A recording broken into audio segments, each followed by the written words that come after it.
Last night, I was thinking about something. About the digital world. About this space that just 10 years ago wasn't even that big. But today it's become a huge part of our lives. Something that can shape our thoughts, our feelings, and even our future without us noticing. Before all of this, before social media became so powerful, people were more focused on their own lives. On their own path, their own goals, their own progress.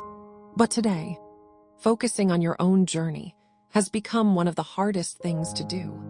Because the digital world can take you from your small room to the other side of the planet in just a few seconds.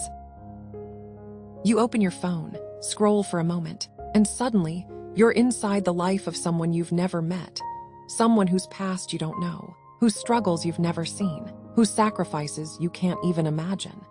You only see a moment, a pretty moment.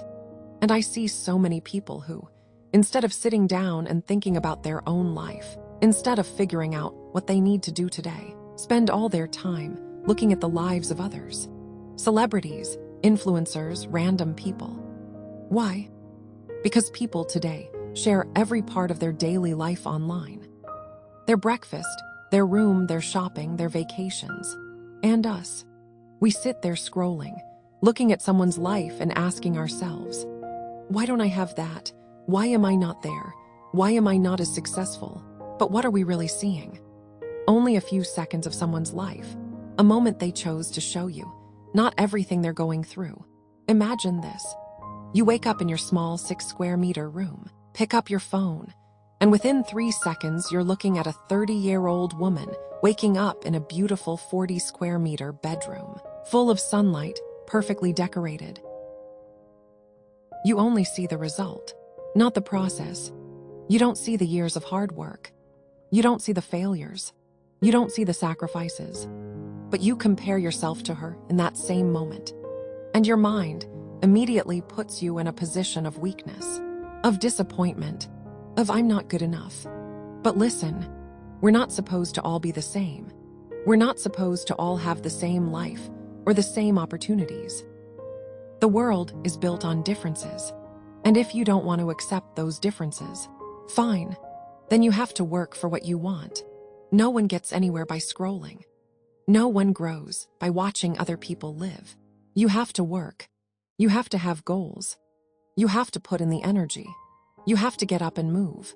Sitting there, staring at your phone and asking, why don't I have what she has? Why am I not like him? Only leads to one thing. Disappointment. All of those, why don't I have this? Why did they get that? Why didn't I reach it? Come from social media. They're not real. They only pull you away from your own path. Instead of scrolling through someone else's life, scroll through your own. Look at who you are, what you have, what you want, and how you can get better. You remember when computers first came out. Not everyone had one at home. They were big, heavy, unfamiliar. I remember my mom used to set a timer for me. She would say, you can only use the computer for 1 hour a day. Back then, I thought she was being unfair. But today I understand why. Because we didn't know how to use it properly. And honestly, today we're in the same situation. We all have smartphones, but we don't know how to use them wisely. I see so many people glued to their phones all day long. But for what? For work, for research, for something meaningful. No, just to look at other people's lives. Someone's car, someone's house, someone's outfit, someone's vacation. And this doesn't make us better. This destroys us from the inside. It eats our energy, our hope, our self-worth. So let's start right here. Right now. Set a rule for yourself. Only 1 hour of social media a day. That's it. Just 1 hour. It might be hard, but it's the first step toward getting your focus, your energy, and your life back.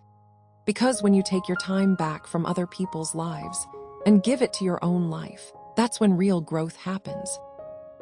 That's when you see where you truly are and where you want to go. That's when you realize your path is yours, not the path of someone you see on a screen. So please, let's learn how to use these modern tools the right way. The same way we work hard to buy them. Let's work hard to learn how to use them. Because real life is right here. In your room, in your effort, in your steps. Not inside your phone.